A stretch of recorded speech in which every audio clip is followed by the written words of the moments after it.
हो गई और उन्होंने कहा कि जो चीज़ें सिखाई गई वो बहुत मददगार रही, but of course it is not completely enough to just learn in pregnancy. बाद में हमेशा ऐसा होता है कि कुछ जैसे हमेशा जब जब तक हम संजीव कपूर का कुकरी शो देखते हैं तब हमको लगता है हाँ हम सीख गए, लेकिन जब हम बनाने लगते हैं तब ऑब्वियसली बहुत सारे अरे ये कैसे करते हैं वो कैसे करते हैं आ जाता है, कभी कभी हाथ भी कट जाता है आलू काटते हुए।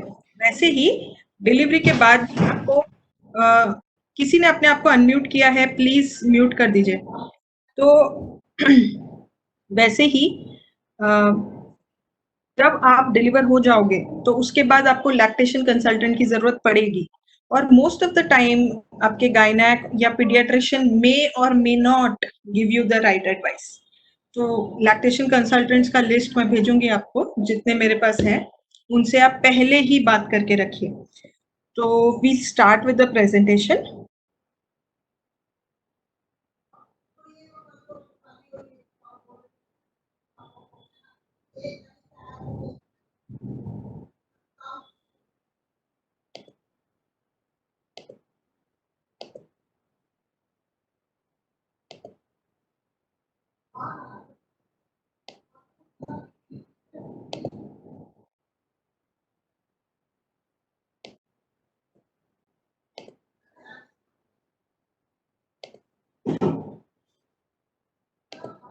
राइट। तो breastfeeding basics every mother should no.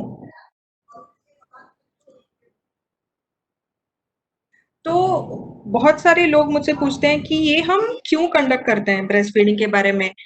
Breast feeding क्या इतना बड़ा इशू है? हम तो एक ब्रेस्ट फीडिंग कंट्री है ना।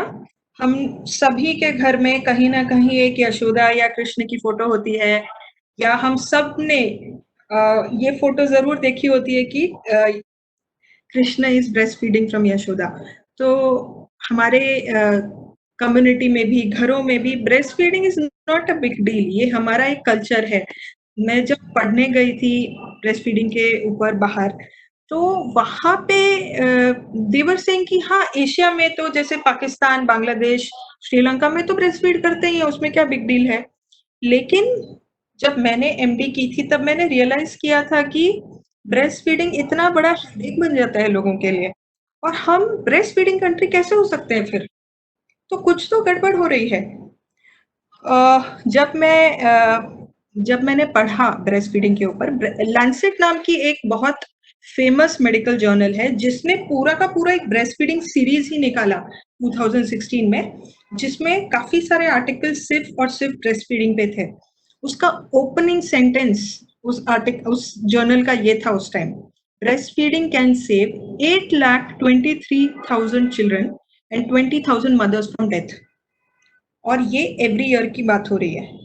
इमेजिन इतने सारे बच्चे और इतनी सारी मदर्स अगर हम सिर्फ और सिर्फ ब्रेस्ट फीडिंग से हर साल बचा सकते हैं, तो हमने तो सबने लग के सिर्फ यही काम करना चाहिए, राइट?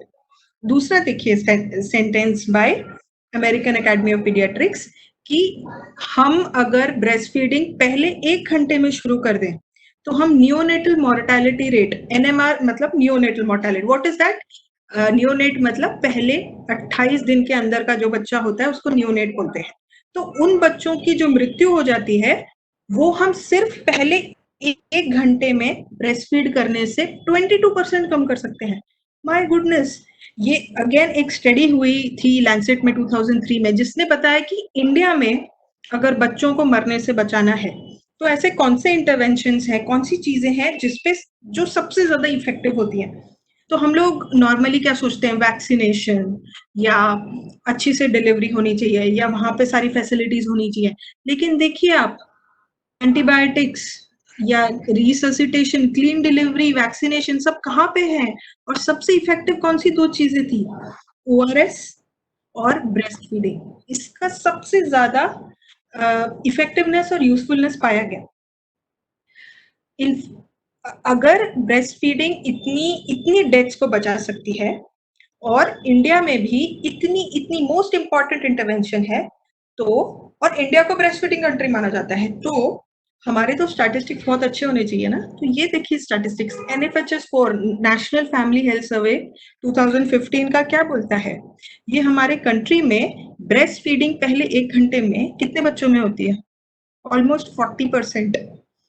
अगर पहले 6 महीने में एक्सक्लूसिव ब्रेस्ट फीडिंग की बात करें तो कितने में हो रही है? सिर्फ 54%। So half the babies are not exclusively breast fed in the first 6 months, और हम अपने आप को ब्रेस्ट फीडिंग कंट्री बोलते हैं। आप नीचे माल न्यूट्रिशन के स्टैटिस्टिक्स देखिए, we have the most number of malnourished children in the world. ये क्या हो रहा है? कुछ तो कहीं तो गड़बड़ हो रहा है। I would request, there is someone who is unmuted, please अपने आप को म्यूट कर दीजिए, थैंक्स। तो कुछ तो कहीं तो गड़बड़ हो रहा है। सो अ लॉट ऑफ पीपल से कि देखो घर में ना, वो बहुत सारे लोग घर पे डिलीवरी करते हैं, वो दाइयों की वजह से प्रॉब्लम होती है, या मदर इन लॉज की ओल्ड थॉट्स की वजह से प्रॉब्लम होती है। लेकिन मैं हमेशा पूछती हूँ लोगों को कि पहले 1 घंटे में माँ कहाँ पे होती है? अभी इंडिया में 80% डिलीवरीज हॉस्पिटल्स में होती हैं। ऐसा भी नहीं है कि गाँव में ज़्यादा डिलीवरी घरों में हो रही है। तो अगर हॉस्पिटल में डिलीवरी हो रही है, तो पहले 1 घंटे में कहाँ पे होती है mother? So someone has unmuted, so please, I'll just have to, just 1 second. I have to stop sharing and mute that person. Just 1 sec.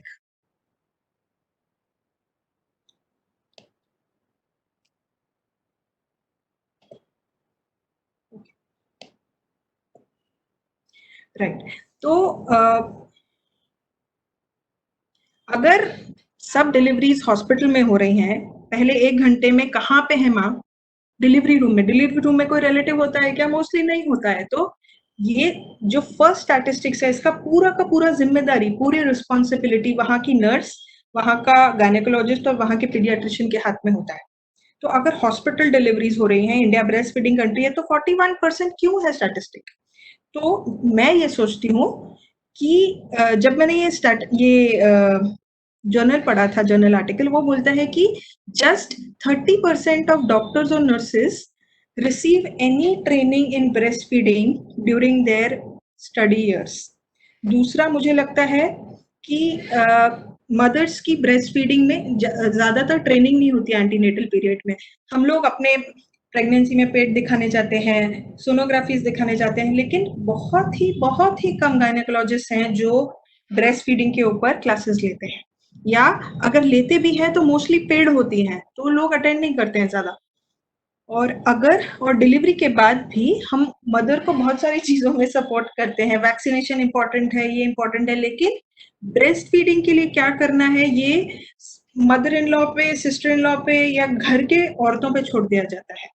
Lactation consultant का वर्ड ही शायद पिछले कुछ सालों में लोगों को पता चला है, और वो भी इसलिए शुरू हुआ है क्योंकि इतनी प्रॉब्लम्स हो गई हैं, doctors are not focusing on breast feeding. इसीलिए लैक्टेशन कंसल्टेंट एक नई फील्ड निकालनी पड़ी जो पहले नहीं थी। तो IBC, international lactation consultant association है, इल्का बोलते हैं उसको यूएस ने, उसने 1990 में ये काम शुरू किया, और आईबीसीएलसीज पूरे वर्ल्ड में इसमें ट्रेन करके पास आउट होने लगे, और फिर जाके लैक्टेशन कंसल्टेंट्स बने। हमारे कंट्री में भी जो बीपीएनआई है, breastfeeding promotion network of India, BPNI is the main organisation that works on breast feeding. तो वो भी एक 7 days की डॉक्टर्स के लिए ट्रेनिंग रखता है, और उसके बाद आप एक लैक्टेशन एक्सपर्ट की तरह काम कर सकते हो। लेकिन ये काम अभी भी बहुत कम हो रहा है। तो I believe that is why मैंने सोचा कि अभी लॉकडाउन का टाइम है और सब वेबिनार्स अटेंड कर रहे हैं, let me also have a webinar on training mother's in breast feeding skills. Okay, तो आज मेरा टॉपिक है द फर्स्ट आवर। डिलीवरी के बाद का जो पहला घंटा होता है, वो आप कैसे मैनेज करने वाले हैं, क्योंकि वो आपके बच्चे के साथ आपका पहला घंटा होने वाला है। तो क्या आप उस बच्चे को पहले 1 घंटे में सिर्फ अपने पास रखेंगे, उसको ब्रेस्ट फीड करेंगे, उसको नहीं करेंगे? क्या आपको दर्द हो रहा होगा, या आपको कंफ्यूजन, मतलब क्या करोगे? Right, you have to prepare for the first hour. और इसके पीछे एक स्टोरी है जो मैं आप लोगों से शेयर करना चाहती हूँ। मैं जब फाइनल ईयर एमडी में थी, तब मैं पास आउट होने वाली थी, ऑलमोस्ट 10 साल की एजुकेशन कंप्लीट हो गई थी। तो I was looking forward to doing some great work. लेकिन फिर ऐसा हुआ कि एक दिन मैं राउंड्स पे गई, पोस्ट डिलीवरी वार्ड में, और वहाँ पे एक माँ मिली मुझे। तो मैं उससे पूछ रही थी कि टाँके ठीक है क्या? ये ठीक है, वो ठीक है? फिर बोलती है डॉक्टर सब ठीक है, ब्रेस्ट फीडिंग नहीं जम रहा है, आप मुझे हेल्प करो ब्रेस्ट फीड करने में। तो मैंने सोचा अरे नहीं जम रहा है, ठीक है। तो मुझे जितना पता था मैंने उसको बताया कि बच्चे को पकड़ो और फिर ऐसे छाती पे लगाओ और बाहर का कुछ मत देना, ऐसे करके कुछ तो मैं 5-10 मिनट भाषण देके आगे निकल गई। मुझे समझ आ रहा था कि शायद मैंने उसकी इतनी अच्छे से मदद नहीं की है। अगले दिन मुझे पता चला उस रात को बच्चे ने दूध नहीं पीने की वजह से बच्चे की खून में शुगर्स बहुत कम हो गए, हाइपोग्लाइसीमिया जिसको बोलते हैं, और बच्चे को फिट्स आ गए। फिट्स आकर बच्चा ऊपर आईसीयू में भर्ती हो गया एंड आई वाज डिवास्टेटेड। मैं आईसीयू में गई और आईसीयू के वो ग्लास विंडोज के थ्रू मैं मदर और बच्चे को इंक्यूबेटर के पास देख रही थी। तब मुझे रियलाइज हुआ कि तरु तेरा एमबीबीएस डीजीओ एमडी भी खत्म होने वाला है, और तुझे इतना भी नहीं आता कि एक मदर को अगर ब्रेस्ट फीडिंग डिफिकल्टीज है तो उसको कैसे हेल्प करें। एंड तब मुझे लगा कि कुछ तो सीरियसली गड़बड़ हो गया है मेरी एजुकेशन में। और मैंने ये भी सोचा कि ये क्यों हुआ। हमें कोई भी सेमिनार नहीं लिया गया, मतलब आई थिंक एक सेमिनार हुआ था ब्रेस्ट फीडिंग का, वो भी शायद मैंने वो एक अटेंड किया होगा। और जब हम राउंड्स पे जाते हैं most of the seniors will talk about so many things but will never ask कि ब्रेस्ट फीडिंग हो रहा है कि नहीं। हमारे मोस्ट ऑफ द टाइम सबके मन में इम्पोर्टेंट क्या है, सिजेरियन सीखो, इनफर्टिलिटी ट्रीटमेंट सीखो, लैप्रोस्कोपी सीखो। लेकिन ब्रेस्ट फीडिंग सपोर्ट, ये स्किल के बारे में कुछ भी प्रायोरिटी और फोकस नहीं दिया गया। जैसे वो जर्नल आर्टिकल ने प्रूव किया कि just 30% of doctors and nurses are trained in breast feeding. अगर ये सच है तो इसका मतलब है जो मदर है उसको खुद को अपने आप को ट्रेन करना होगा, राइट? तो इसलिए ये सेशन हो रहे हैं अभी, ताकि आप खुद एम्पावर हो जाइए। और उस दिन से फिर मैंने भी अपने आप को एम्पावर करने की कोशिश की। I met a lactation consultant जिससे मैंने एक क्वेश्चन पूछा कि अब मैं क्या करूं, मैं कैसे पढ़ूं इसके बारे में। तो उसने मुझे बोला तरु जाओ और ब्रेस्ट क्रॉल का वीडियो देखो, उसके बाद बात करेंगे। तो मैं भी आपको ब्रेस्ट क्रॉल का वीडियो दिखाती हूँ, उसके बाद बात करेंगे, ठीक है? ओके।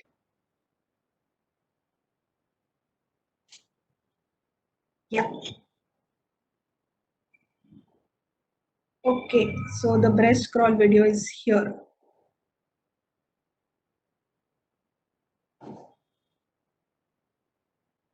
आई होप आप सबको सुने, नहीं सुन रहा होगा तो let me know.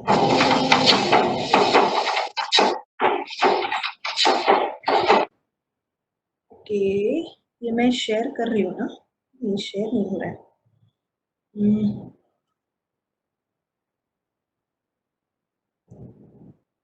I am sorry.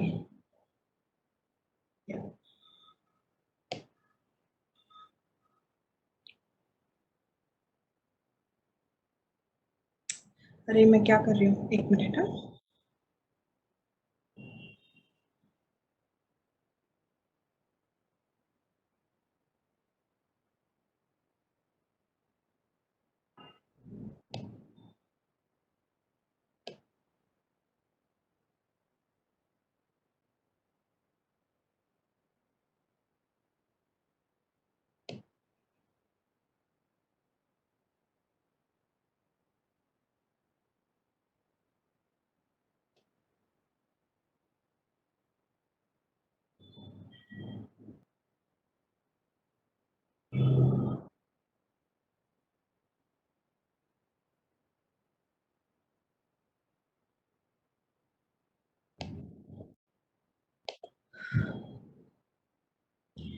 हाँ, आप लोग देख पा रहे हैं क्या?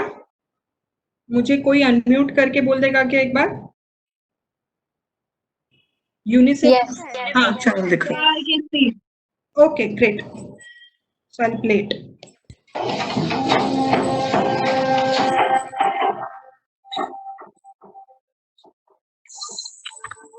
UNICEF, WHO, and NAMA, along with the scientific community, strongly recommend initiating breastfeeding half an hour. Evidence shows that early initiation can prevent 22% of all deaths among babies below 1 month in developing countries. Yet, no specific method of initiation of breastfeeding has been widely recommended by the scientific community. In the current scenario, where high rates of undernutrition in young children is prevalent, which is 46% in India, according to NFHS3, coupled with high morbidity and mortality, we in Maharashtra felt a dire need to identify evidence-based workable method which is easy, replicable, and cost-effective. It is also known that like the young ones of animals, even human babies can initiate breastfeeding on their own, provided they are kept between mother's breasts. This is known as breast cord.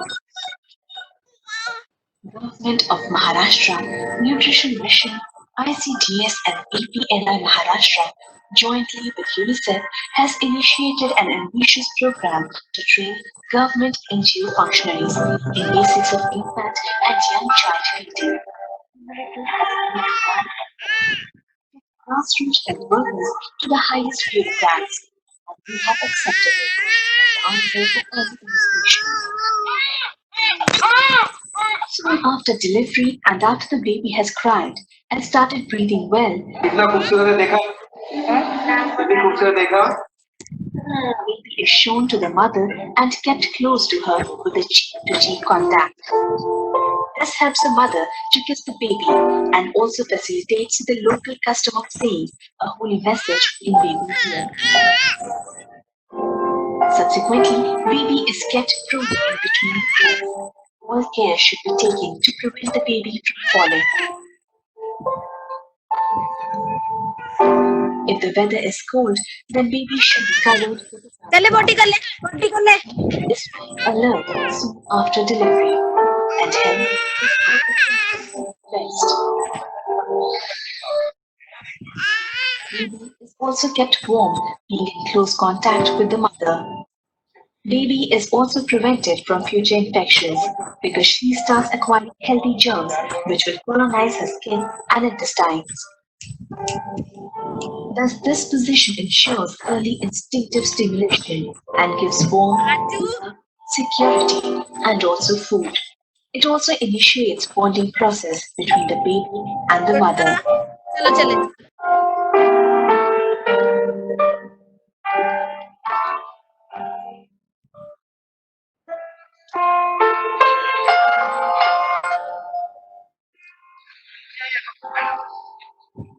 Kicks will give tender, firm jerks to the womb, stimulating it to contract. This will help to expel placenta and reduce bleeding.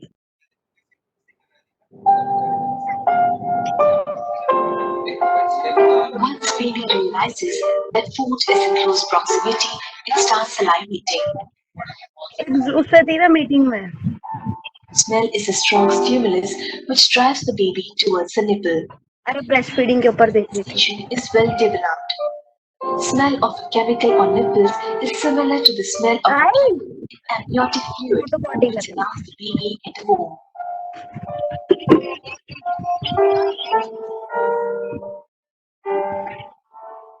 उसने कर ली Mouthing movements start.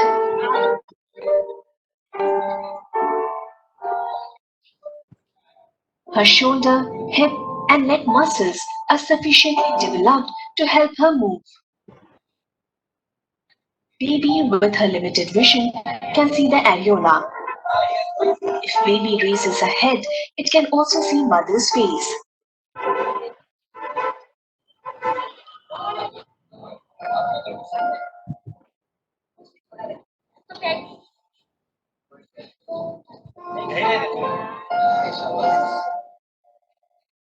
Baby has reached the nipple,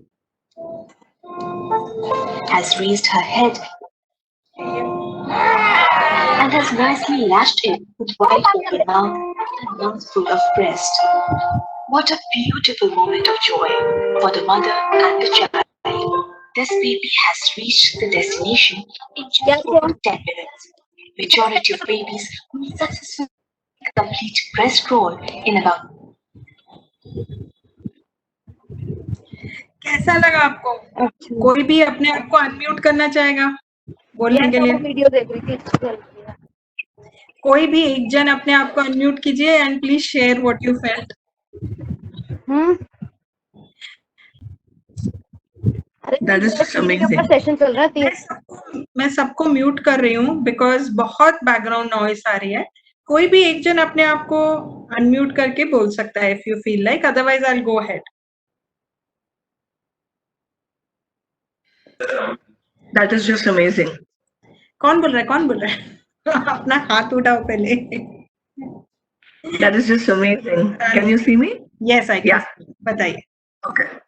Yeah, that is just amazing. I mean, itne kam time mein, and you know, the experience where the baby can actually notice or observe and actually head to the nipple and you know breastfeed itself. That is just amazing. I mean, who would have thought, right? I think किसी को शायद इतना idea ही नहीं है कि baby खुद से इतना कुछ कर पाएगा in the Yes. very first few minutes. Yes, yes, yes. Thanks for sharing. Thanks for sharing. So, मैं अभी बोलती हूँ। Yes. अभी तो ये क्यों होता है? ये होता ही क्यों है? एक minute.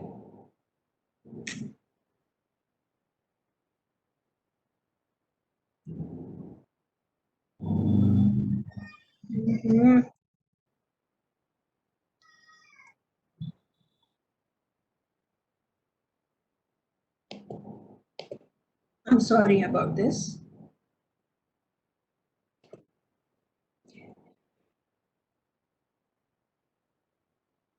So I was just trying to say कि ये क्यों होता है? आपने कभी सोचा है जंगल में जब किसी की डिलीवरी होती होगी, गाय की, डियर की, एलिफेंट की, तो वहां पे कोई गायनेकोलॉजिस्ट तो नहीं होता है ना? और वहां पे कोई पीडियाट्रिशियन भी नहीं होता है बच्चे को सिखाने के लिए ब्रेस्ट फीडिंग। तो हम आपकी आवाज नहीं आ रही। मेरी आवाज नहीं आ रही है? मेरी आवाज नहीं आ रही है? Can you hear me? Okay. तो वहां पे बच्चा कैसे सीखता है ब्रेस्ट फीड करना? वहां पे तो लोगों को बच्चों को इतना लैक्टेशन कंसल्टेंट की जरूरत नहीं होती और लैक्टेशन इश्यूज नहीं होते हैं because it's every baby is born with a reflex to breast feed.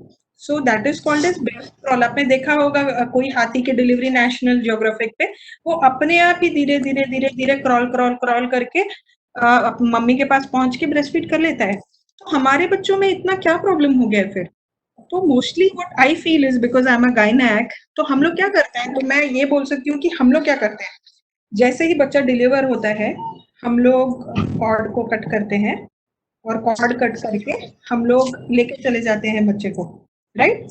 और उसको वो नर्स उसको क्लीन करती रहती है, उसको वार्मर में रख देती है और इधर गायनेकोलॉजिस्ट स्टिचेस मारता रहता है, ठीक है? तो ये नॉर्मल डिलीवरी।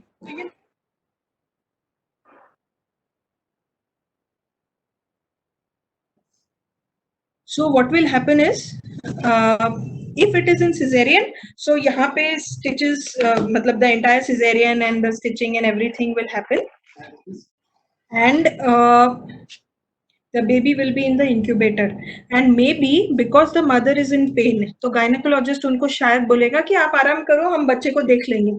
और बच्चे को देख लेंगे का मतलब है फॉर्मूला दे देना। So a lot of times I have heard from mothers in Bombay and Pune that, and obviously बाकी जगह भी होता होगा कि first day baby is predominantly on formula। हाँ, थोड़ा टाइम अटैच करते हैं ब्रेस्ट पे, लेकिन मोस्टली ऑन फॉर्मूला। तो ये क्या बात हुई, हम लोग कोलेस्ट्रॉल देने से पहले ही हमने फॉर्मूला दे दिया बेबी को। तो this is what usually happens. तो ब्रेस्ट क्रॉल तो बहुत दूर की बात है, एंड बिकॉज माँ और बच्चे के बीच में कौन आके खड़ा हो गया है? गायनेकोलॉजिस्ट, नर्स और पीडियाट्रिशियन। हम डॉक्टर्स बीच में आके खड़े हो जाते हैं। इसीलिए जो हमारे प्रोटोकॉल्स हैं लेबर रूम में, हॉस्पिटल्स में, that doesn't allow the mother and the baby to stay together, and when the mother and the baby don't stay together, the normal reflexes of the baby are dampened or dulled. Okay? तो अगर breast crawl करना हो तो कैसे करें? तो उसका simple चीज क्या होता है, जैसे ही when I realise this in when I was doing MD, मैंने बताया ना एक बच्चे को फिट्स आ गए थे, then I saw this video of breast crawl. और जैसे शायद बहुत लोगों ने लिखा मेरी आंखों में आंसू हैं, दीपांजलि ने लिखा, वैसे ही मेरी आंखों में भी आंसू था, even though I was not a mother. मुझे लगा माय गुडनेस ये क्या है, मैंने क्यों नहीं किया आज तक ये। तो the very next day I went to the labour room in my hospital, और the very first baby that was going to come मैंने उसको पकड़ा, और वो नर्स आई बच्चा लेने के लिए, मैंने दिया नहीं उसको, मैंने बोला अब जाओ, मेरे हाथ में रहेगा बच्चा। एंड इमीडिएटली जैसे ही बच्चा मेरे हाथ में आया, मैंने उसको माँ के पेट पे रख दिया ऐसे, कॉर्ड नहीं काटा। और वैसे भी आजकल कॉर्ड जल्दी नहीं काटते, वो जब तक पल्सेट कर रही होती है तब तक हम कॉर्ड नहीं काटते, that is called as delayed cord clamping. क्योंकि जब तक वो पल्सेट कर रही होती है ना, थोड़ा एक्स्ट्रा ब्लड 40 to 60 ml बच्चे में चला जाता है, and that prevents anaemia in the baby in the first 6 months। सो बहुत इंपॉर्टेंट है कि हम इमीडिएटली कॉर्ड कट ना करें। ओके, तो उतनी देर कॉर्ड पल्सेट हो रही है और बच्चा इस पे है। अभी आप पूछेंगे क्लीन कैसे करने का, क्लीन यहीं पे करने का, माँ के एब्डोमेन पे क्लीनिंग करने की, यहाँ पे। तो माँ लेटी हुई है और हम यहीं पे बच्चे को क्लीन करके ऐसे ही रखते हैं। The only care you have to take is बच्चा गिरना नहीं चाहिए बस, क्योंकि हमारी डिलीवरीज अभी टेबल्स पे होती हैं, तो बच्चे से गिर ना जाए, तो कोई ना कोई एक जन खड़ा रहे। तो अगर बहुत सारे लोग, जैसे मैं जहाँ कर रही थी वो नर्सेज मेरे को बोलती थी हमारे को और को काम नहीं है क्या, यहाँ पे एक एक पेशेंट के साथ ऐसे खड़े रहेंगे क्या हम लोग। तो इसका एक ही सोल्यूशन है कि रिलेटिव को खड़ा रखो, या वहां पे जो वार्ड अटेंडेंट है उसको खड़ा रखो, क्योंकि सिर्फ पकड़ना है और कुछ नहीं करना है उनको।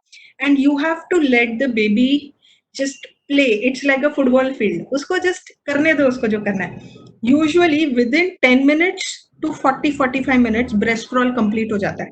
तो बच्चा क्या करता है, धीरे धीरे ना उसके जब रिफ्लेक्सेस काम करने लगते हैं, तो बहुत इंपॉर्टेंट है सफाई के टाइम जब बच्चे को साफ करें, उसके हाथ साफ नहीं करना चाहिए, बिकॉज इसके ऊपर वो एमनियोटिक फ्लूइड लगा होता है। तो एमनियोटिक फ्लूइड की जो स्मेल होती है, it is the same smell, it's the same chemical as the chemical on the nipple, the smell is the same।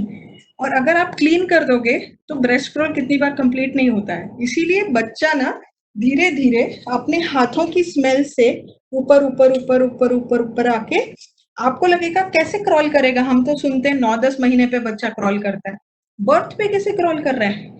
You will be surprise to know babies have very good muscular power in their hips, they can literally lift their hips and crawl like this.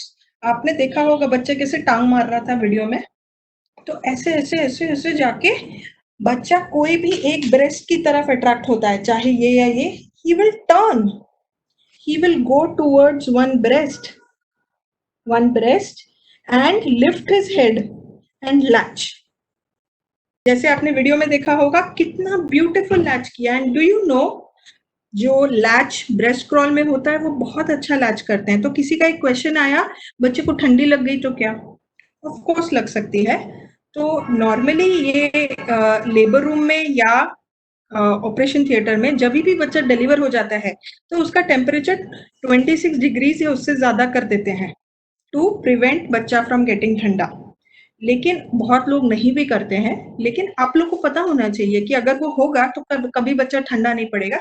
And you can simply put one कपड़ा over the baby, ठीक है। अगर बच्चा गीला होगा तो ठंडा पड़ सकता है, एक बार सूखा हुआ है तो नहीं ठंडा पड़ता।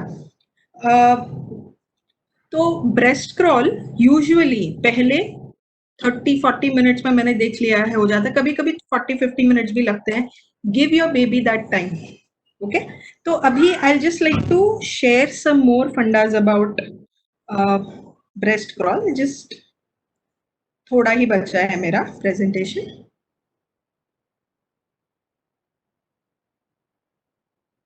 Okay, right. तो ये काम क्यों करता है ब्रेस्ट क्रॉल? तो इसका सबसे पहली चीज है कि कुछ 14 रिफ्लेक्सेस होते हैं जो बच्चे में एक्टिव हो जाते हैं ब्रेस्ट क्रॉल के दौरान। तो ये कौन से रिफ्लेक्सेस हैं? तो नॉर्मली हमने जो यहाँ पे मेडिकोस होंगे उन्होंने सुना होगा ये सकिंग, रूटिंग और swallowing, ये 3 रिफ्लेक्सेस के बारे में सुना होगा। लेकिन आपने ये नहीं सुना होगा कि और भी बहुत सारे रिफ्लेक्सेस होते हैं जो नेचर ने बच्चे को दिए होते हैं सरवाइव करने के लिए। तो अगर बच्चा लेड बैक पोजीशन में है, लेड बैक पोजीशन का क्या मतलब है, ये वाला पोजीशन, ऐसे पीछे की तरफ रिक्लाइनिंग पोजीशन में है, तो ये सारे रिफ्लेक्सेस 80 to 100% तक एक्टिवेट होते हैं, जबकि वो सारे बाकी पोजीशंस जो हैं, हम लोग नॉर्मली कैसे ब्रेस्ट फीड करते हैं, ये वाला पोजीशन, राइट, इस पोजीशन में कैसे एक्टिवेट हो रहा है, 13%, 4%, 26%। तो बाकी पोजीशंस में इतना अच्छा एक्टिवेशन नहीं होता है, जबकि लेड बैक पोजीशन या ब्रेस्ट रोल पोजीशन में ज्यादा अच्छे से एक्टिव होते हैं, और इसलिए the quality of latching is very good. दूसरी चीज क्या होती है, जब बच्चा इस पोजीशन में है and you are lying down like this, तो आपके और बच्चे के बीच में कोई गैप नहीं है, बच्चा आपको ऐसे सटा हुआ है, सो बहुत सारी ग्रेविटी एक्ट हो रही है बच्चे के ऊपर। तो क्या होता है, बच्चे की जो टंग है, tongue is the main thing that is needed for latching, तो टंग बच्चे की ऑटोमेटिकली बाहर गिर जाती है क्योंकि ग्रेविटी है, और लैचिंग इसलिए इंप्रूव हो जाती है। जबकि जब हम इस पोजीशन में है, इस पोजीशन में है, तो क्या ग्रेविटी कैसे एक्ट कर रही है, नीचे की तरफ, तो बच्चे की टंग नेचुरली पीछे फॉल करती है। So it is not that this is not a natural position for breastfeeding. ये anti gravity position है, जबकि this is a with gravity position. दूसरा है कि जब गैप एलिमिनेट हो जाता है, मैक्सिमम टच होता है मदर के साथ, मदर को भी स्टिमुलेशन मिलता है। जब मदर के बॉडी पे इमेजिन इस तरीके से बेबी लौट रहा है, तो मदर के hormones, the very first time I did the breast crawl with the mother, वो मदर तो पूरा रोना ही चालू हो गया था उसका, वो भी रो रही थी, मैं भी रो रही थी, और उसके साथ साथ और भी जो मदर्स थी लेबर रूम में वो भी रो रही थी, राइट। और मैंने ये भी नोटिस किया कि वो मदर फर्स्ट टाइम मदर थी, और ऐसा बच्चा ब्रेस्ट फीड कर रहा है कि जैसे पता नहीं उस मदर के कितने बच्चे हो गए हों। फिर मैंने उन बच्चों को वार्ड में फॉलो अप किया, और वार्ड में भी उन मदर्स ने इतना अच्छा ब्रेस्ट फीडिंग हो रहा था, in very few complications. Then I realized breast crawl is the answer to excellent start to breast feeding. हम यहीं पे गड़बड़ कर देते हैं, हम यहीं पे माँ और बच्चे को सेपरेट कर देते हैं, and there starts the issues. क्योंकि जो पहला 1 घंटा होता है डिलीवरी के बाद का, उसमें बच्चा मैक्सिमम अलर्ट होता है, और उसके बाद baby goes to a prolong sleep. अगर पहले 1 घंटे में आप मदर और बच्चे को सेपरेट कर देते हो, तो बाद में बच्चा नींद में होता है, उसको फीड करना बहुत डिफिकल्ट होता है। आप उसको ब्रेस्ट पे लगाते रहो, उसको हिलाते रहो, बेबी करता रहता है, राइट। तो पहला 1 घंटा इज वेरी सिग्निफिकेंट। अगर इस दौरान हम लोग ब्रेस्ट फीड नहीं करा पाते, तो लेटर ऑन ना आपको फॉर्मूला देना ही पड़ता है जबरदस्ती बच्चे को। So this is the laid back position. It's also called as biological nursing. इसको biological term दिया गया है इस position को, और इसको सिर्फ breast crawl के लिए नहीं, पूरे के पूरे 2 साल आप ऐसे breast feed कर सकते हो। ये बहुत ही physiological process है position है breast feeding करने के लिए। Research has proven that babies who are born through breast crawl and who breastfeed through breast crawl, उनमें crying बहुत कम होती है as compare to other babies. इसके और भी बहुत एडवांटेजेस होते हैं। आपको पता है, जब बेबी बॉर्न होता है, सो बेबी के ऊपर ज्यादा बैक्टीरिया नहीं होते हैं। जब बेबी माँ के ऊपर ऐसे ऐसे ऐसे ऐसे लौटता रहता है, तो बेबी लिक्स द मदर, उसको चाटता है माँ की स्किन को। तो माँ के चेस्ट पे, बॉडी पे जितने भी बैक्टीरिया हैं, उसके मुंह से उसके इंटेस्टाइन में जाते हैं और उसके पूरे बॉडी पे पेंट हो जाते हैं। This protects the baby from infections. दूसरा, ये बच्चे की पहली ट्रेनिंग है, उसके जो सेंसेस हैं, smell, sense of touch, sense of sound, ये सारे के सारे किस चीज से डेवलप होने चाहिए, मम्मी से डेवलप होने चाहिए कि उस इंक्यूबेटर से या उस वार्ड बॉय से, वार्ड अटेंडेंट से डेवलप होने चाहिए। सो हम ब्रेस्ट क्रॉल के टाइम मम्मी को बोलते हैं बच्चे को बुलाओ, क्योंकि जब बच्चा यूट्रस में होता है, बच्चा माँ की आवाज पहचान सकता है। The research has proven that delivery के बाद अगर नर्स की आवाज हो और माँ की आवाज हो, उसमें बच्चा माँ की आवाज पहचान सकता है, क्योंकि यूट्रस में उसने वो आवाज सुनी है। जब बच्चे का ब्रेस्ट क्रॉल हम करते हैं, तो it is proven that these babies have higher sugar levels just by skin to skin contact. इसीलिए कहा गया है सिर्फ ब्रेस्ट क्रॉल नहीं, पहले के जितना टाइम पहले कुछ दिनों में आप बच्चे को स्किन टू स्किन रख सकते हैं, रखिए। बच्चे की शुगर लेवल्स हाई होंगे। अगर आपकी ब्रेस्ट फीडिंग में गड़बड़ भी हो रही है and your baby is not getting your breast milk properly, still skin to skin contact will ensure the sugar levels are high and baby does not go into low sugar. मैंने बताया था ना, लो शुगर से fits आए थे उस baby को। तो अगर आप नहीं दे पा रहे हो skin to skin contact for any reason, आप अपने हस्बैंड को दे सकते हो। हस्बैंड का एक बहुत अच्छा ये रोल हो सकता है इस टाइम पे of giving skin to skin contact. आप मदर इन लॉ, दादा दादी, नाना नानी, बुआ, कोई भी दे सकता है स्किन टू स्किन कांटेक्ट। इसमें क्योंकि बच्चा छाती को लगा हुआ होता है, there is a lot of temperature control happening. हमको ये नहीं सोचना चाहिए बच्चा ठंडा पड़ेगा। और ऑफ कोर्स मैंने बताया माँ के अंदर इमोशंस का सर्ज हो जाता है, और ये जो इमोशन का सर्ज है, this is called as oxytocin. क्योंकि ब्रेस्ट फीडिंग के लिए दो हार्मोन्स चाहिए होते हैं, ऑक्सीटोसिन एंड प्रोलैक्टिन। ठीक है, प्रोलैक्टिन का काम है, वो एक कुक है, खाना बनाने वाला बावर्ची है जो खाना बनाता है। वैसे प्रोलैक्टिन दूध बनाता है। ओके, लेकिन वो उतना ही काम करता है दूध बनाने का। ऑक्सीटोसिन एक वेटर का काम करता है जो दूध बाहर लेके आता है। It causes ejection of milk और secretion of milk from the breast. तो दोनों होने चाहिए। तो प्रोलैक्टिन का यूजुअली कभी गड़बड़ नहीं होता है। तो ऑक्सीटोसिन हार्मोन है ना, ये बहुत ज्यादा इन्फ्लुएंस हो जाता है इमोशन से। तो अगर मदर को पेन हो रहा है, अगर मदर को रेस्ट नहीं मिला है, चिड़चिड़ हो रही है, इन सब रीजंस की वजह से ऑक्सीटोसिन डिप हो जाता है। तो इवन दो मिल्क है, दूध नहीं आ रहा है क्योंकि ऑक्सीटोसिन कम है। इसीलिए मदर को रिलैक्स रहना जरूरी है। और जब हम ब्रेस्ट फीड करते हैं, ऑक्सीटोसिन शूट हो जाता है ऊपर एकदम टॉप टॉप फ्लोर पे। उसकी वजह से मिल्क बहुत अच्छे से निकलने लगता है। These are the other advantages of breast crawl. So breast crawl can happen in cesareans. What do you think? So yes, it can. मेरी दो छोटी भतीजियां हैं, one is 8 years old and one is now about to be 2 years old. दोनों caesarean से हुए हैं और दोनों के दौरान ब्रेस्ट क्रॉल हुआ है। और जब तक गायनेकोलॉजिस्ट ने स्टिच कर दिया था यूट्रस या एब्डोमेन क्लोज किया था, तब तक ये दोनों ने पहला फीड ले भी लिया था। ये कैसे कर सकते हैं हम लोग? तो ये हमें समझना है कि सिजेरियन के दौरान तो और भी इम्पोर्टेंट हो जाता है ब्रेस्ट क्रॉल, क्योंकि सिजेरियन में लैक्टेशन फेलियर या लिटिल लेस लैक्टेशन या पुअर लैक्टेशन होने के बहुत चांसेस होते हैं। क्यों?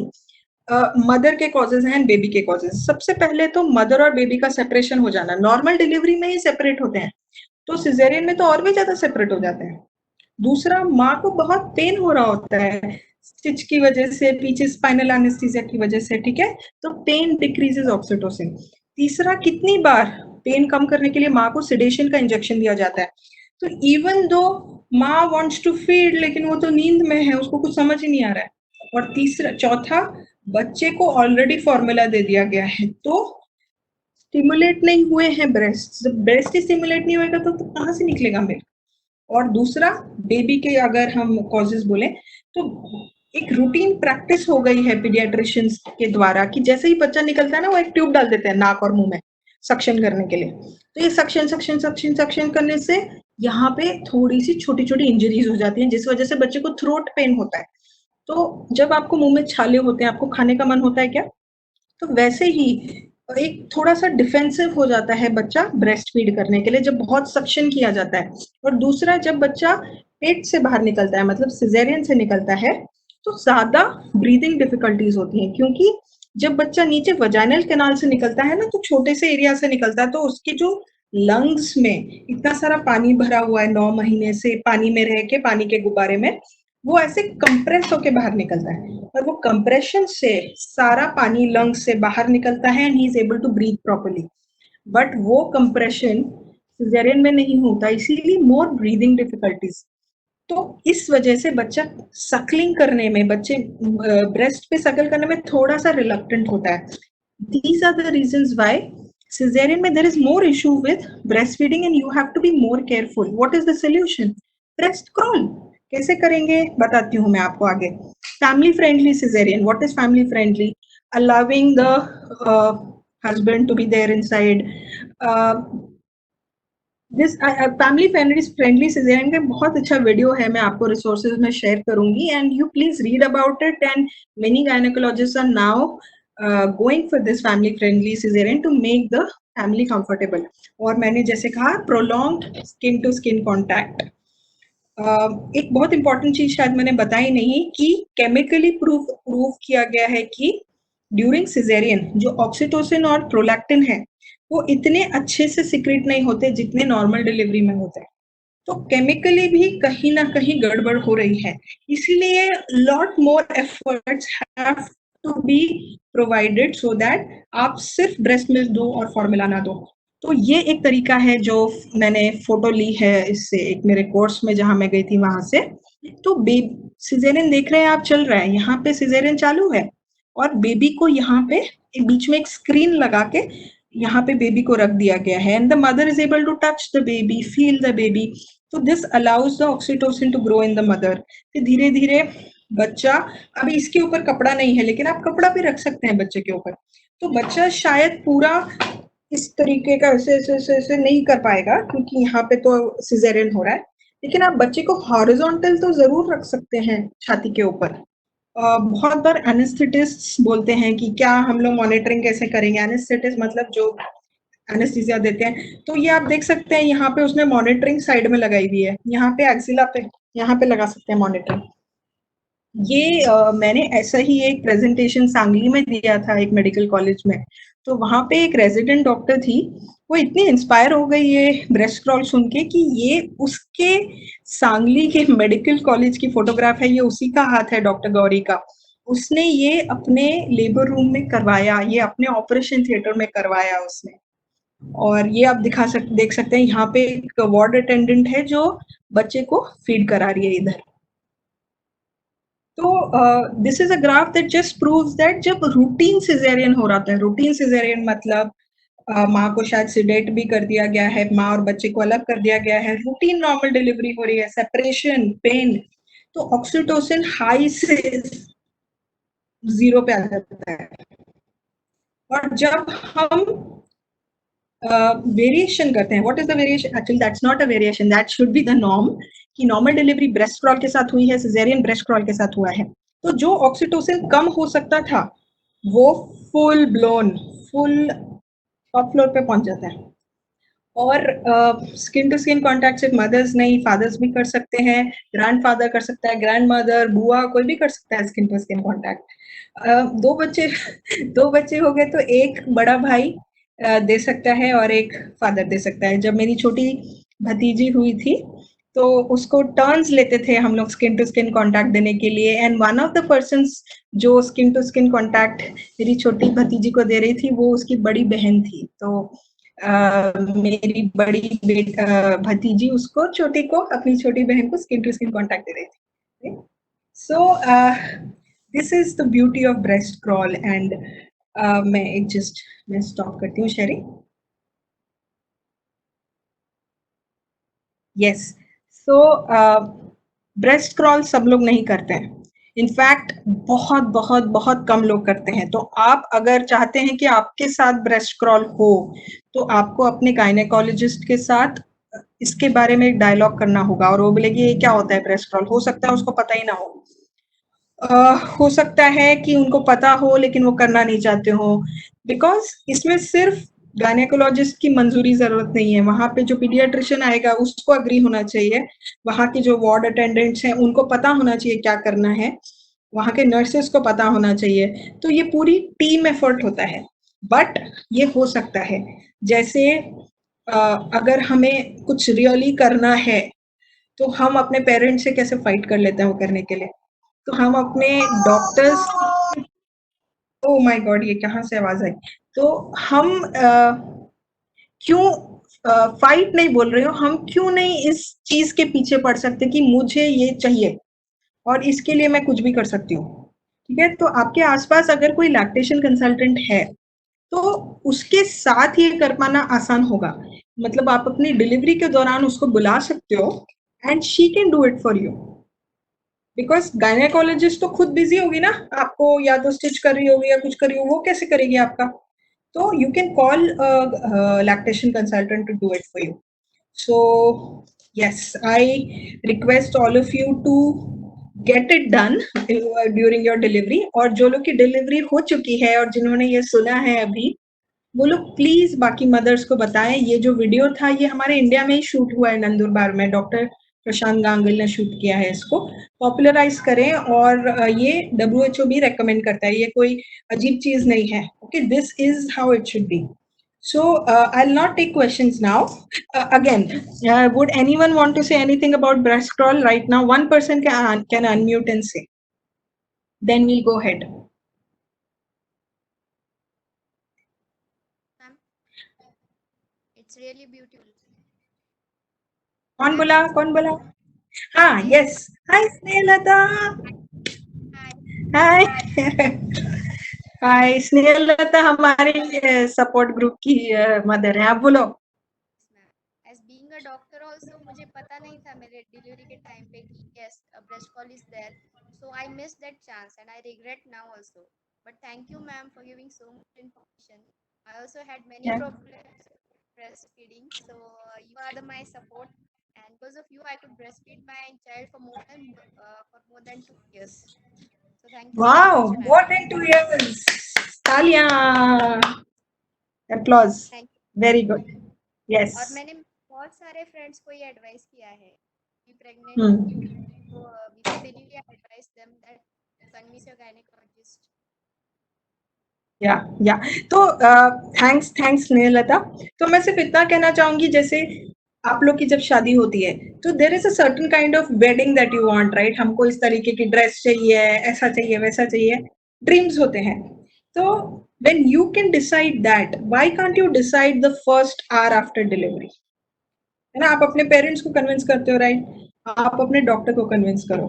अगर उनको एजुकेट करने की जरूरत पड़ी, अभी एजुकेशन से मेरा मतलब है you can share videos, you can share articles with them. हो सकता है so many doctors are open these days कि वो पढ़ के उनको रियलाइज हो कि हाँ, there is science behind it and they might agree to it. Okay, right. So my talk today is done. So now I request Shilpi कहाँ गई? हाँ, तो Shilpi Malhotra to come and take forward the presentation. Thanks a lot. So Shilpi, आप आ हो जाओ। Yes, we all can hear you very well. सब एक minute शिल्पी, मैं सबको म्यूट कर रही हूँ। शिल्पी मैं भी अपने आप को भी म्यूट कर रही हूँ। आप सिर्फ अनम्यूट रहोगे। मैं प्रेजेंटेशन अभी लगा दूं इमीडिएटली।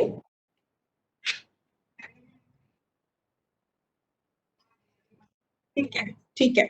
आप बोलिएगा, वैसे वैसे इंस्ट्रक्शंस मैं फॉलो कर दूंगी। ठीक है।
Can you see the presentation? Okay.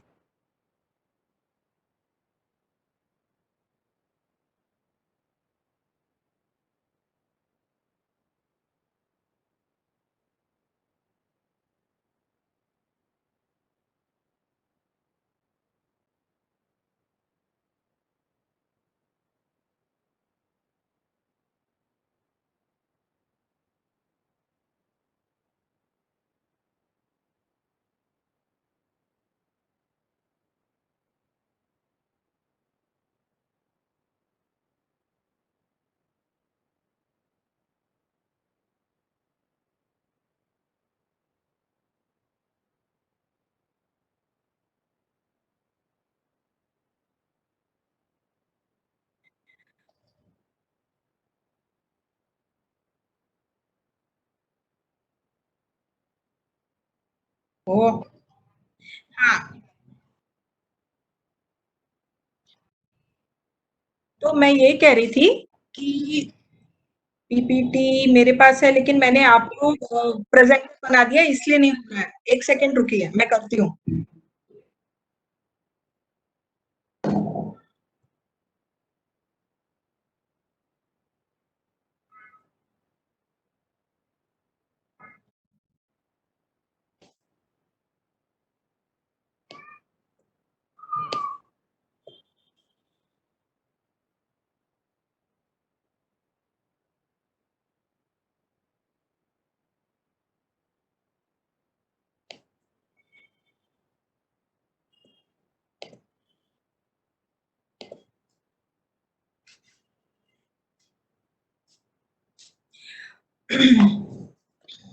Can you see now? Great, great, okay. The meeting recording has been paused. शायद वो भी अनपॉज करना पड़ेगा. ओके, करती हूँ।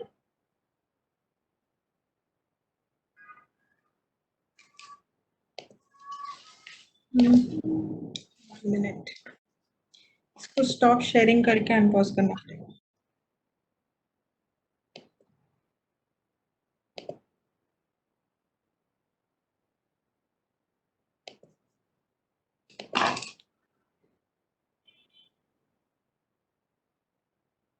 Go ahead, Shilpi.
Excuse me, Stuti, can you just be a little faster because we have to finish quite many slides.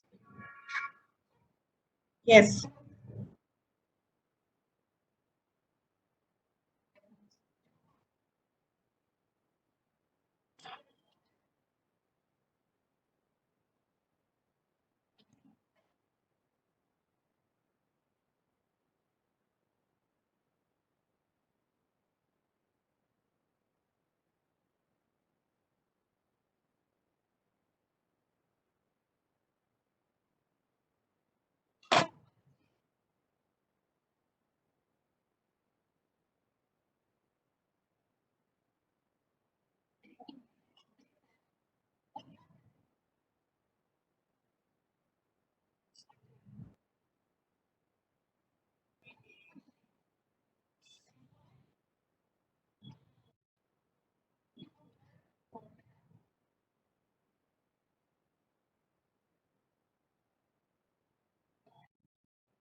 one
minute, Shilpi 1 second.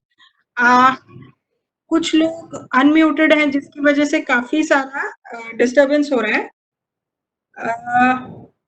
Please अपने आप को म्यूट कर दीजिए. Payal. Okay. So Payal, can you please mute yourself because मैं नहीं कर पा रही हूँ आपको म्यूट. या बस आई थिंक पायल. या thanks a lot. Okay. Okay Shilpi, go on.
Shilpi, you have 2 more minutes. You can finish in 2 more minutes.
इधर है और वो क्लीन कर बेबी को। Okay, thanks a lot Shilpi.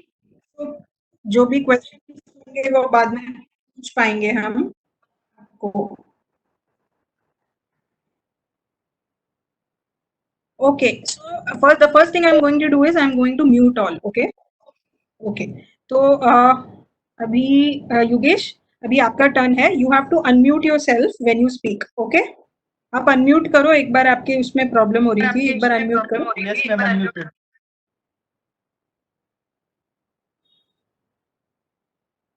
Hello, I'm audible.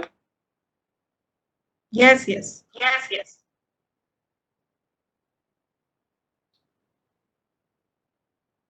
Hi. So, good evening to all. मैं तरु ma'am से first time 2018 में मिला, जब शायद मैम ने अपनी फर्स्ट वर्कशॉप कंडक्ट की थी, जब मैं और शिल्पी मैम दोनों साथ में ही थे। उस समय पहली बार तरु मैम से मैं तब एमडी के फाइनल ईयर के एग्ज़ाम की प्रिपरेशन कर रहा था। तो उसी समय मेरी मुलाकात तरु मैम से हुई और उनका एक ब्रेस्ट फीडिंग का वर्कशॉप मैंने अटेंड किया।